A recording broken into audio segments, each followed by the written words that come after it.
Hello Indie Game fans, here's the long-awaited Hidden Gems of May video where I have been busy with the summer game showcases and the Steam Next Festival. Have a look at those videos for awesome upcoming indie games. But the best games of May begins with Yoke Heroes Along Tamago, a pet simulator title that is similar to a Tamagotchi in which you are raising a hero to battle against the Dark Lord. The interesting part of this game is that of course it's a semi-idle title in which for the most part you can leave it to run and your hero will train and battle by itself, but if you want to, you can actively play the game to speed things up. The intentional square resolution of the game does evoke the handheld pets popular in the 90s with a fantastic pixel art look as well, and I always appreciate a good pun.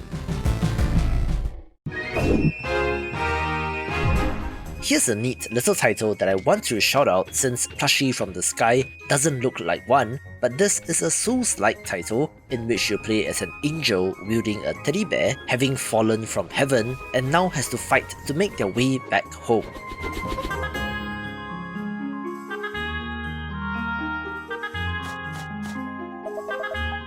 It is pretty ambitious and well made for an indie Souls-like, and is surprisingly adorable in the overall presentation and mechanics, such as pulling out a sleeping bag to recover health, and comes to us from a Singaporean developer, so Southeast Asia represents.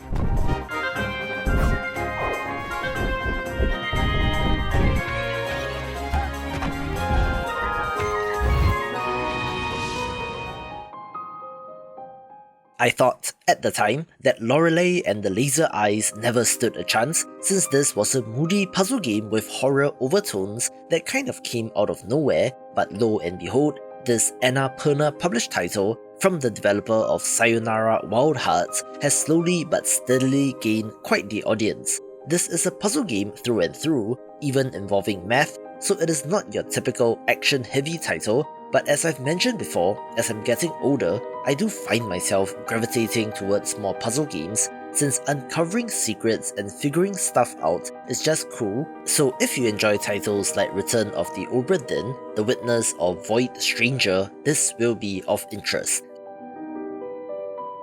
I love indie games because of how weird they can get, so how about a party-based dungeon crawling RPG mixed with a typing game named Cryptmaster? The eternal rest of your party of heroes has been disturbed by the Cryptmaster, a necromancer that has summoned these undead versions in which they must fight their way up and out of the crypt, with the typing in this being the most interesting part since you are pretty much free to type whatever you want. Furthermore, I saw a clip on Twitter that if you intentionally fudge the tutorial, the Cryptmaster will straight up tell you that this game is not for you and that you should refund the game and will quit to the main menu, so it's clever in that way and is very unique.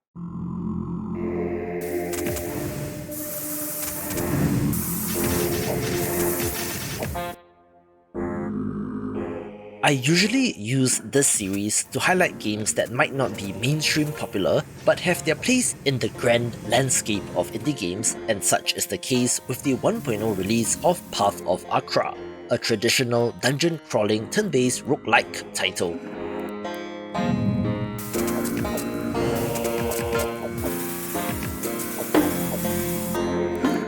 This goes back to the original Rogue and the games that it inspired then, like NetHack and Brogue, in which you mix and match culture, class, religion, and elemental powers to try to come up with the most broken build, unlocking new factors to try as you play the game. And with over 1,000 possible combinations, has been heaven if you love theory crafting in RPGs.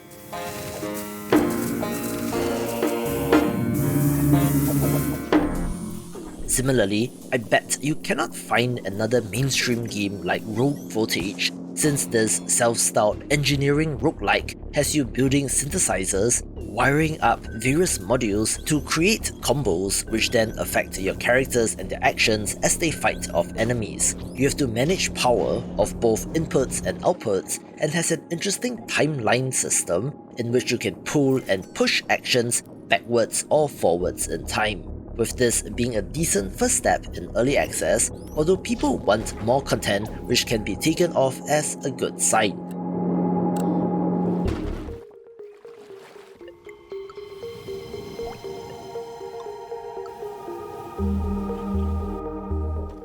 Of course, one of the must-play titles of the month is Sea Blip, a pirate-themed farming life sim title in which you start from nothing and slowly grow to become a legendary pirate captain.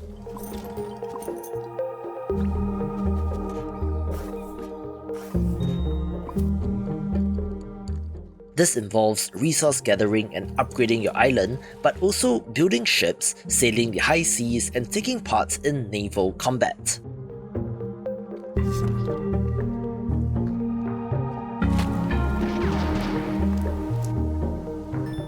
You have to hire sailors and manage them, with there being RPG elements like stats to allocate when they level up, as well as new abilities to unlock, which will come in handy when chasing down bounties on dangerous pirates.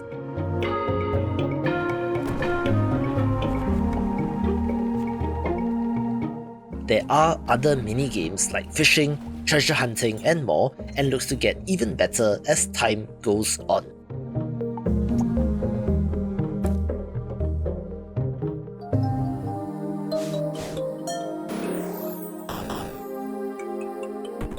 One of my most anticipated indie games of the year made it to release in Isles of Sea and Sky, an open-world Sokoban-style puzzle game with plenty of secrets that will leave you engaged for hours to come.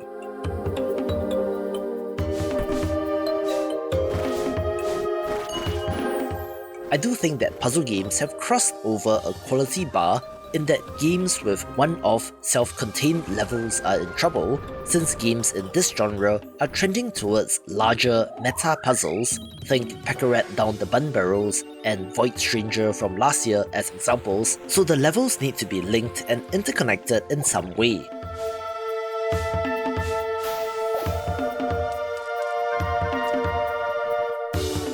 Of course, this game has different islands and biomes to explore, each introducing new mechanics to wrap your head around, where that knowledge can then be applied to solve other puzzles and to advance even further as you collect stars to unlock new areas.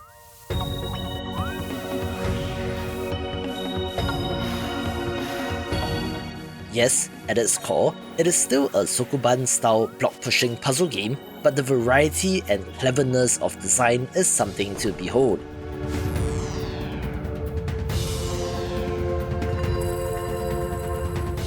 I'm not the smartest guy and have not gotten through it, but if you love thinky games, this is one to check out.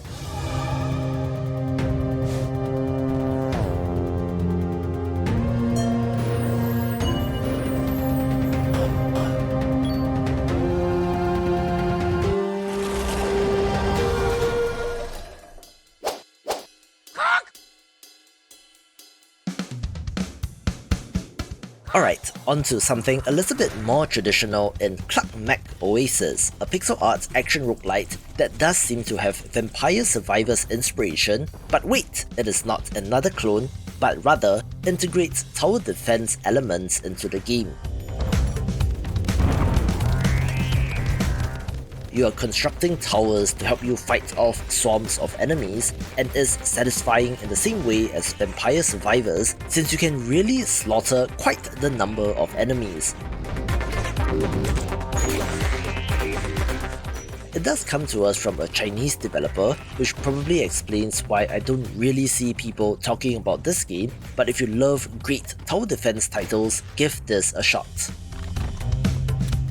It is so cool that we get a game that looks like a Commodore 64 title in 2024, and that's speaking as a person with no particular fondness for that system, but yet the developers have gone for it and nailed what they're going for in Scout Against the Black Prairie, a throwback party-based, turn-based, grid-based RPG in which you lead a party of adventurers as they fight their way through the world. The developer has a built-in sharing system, encouraging people to share the endgame screen and tweet at the developer, which is quite clever so indie devs can steal this, but it's a fantastic RPG title that is worth picking up. Watch this video for more CRPGs.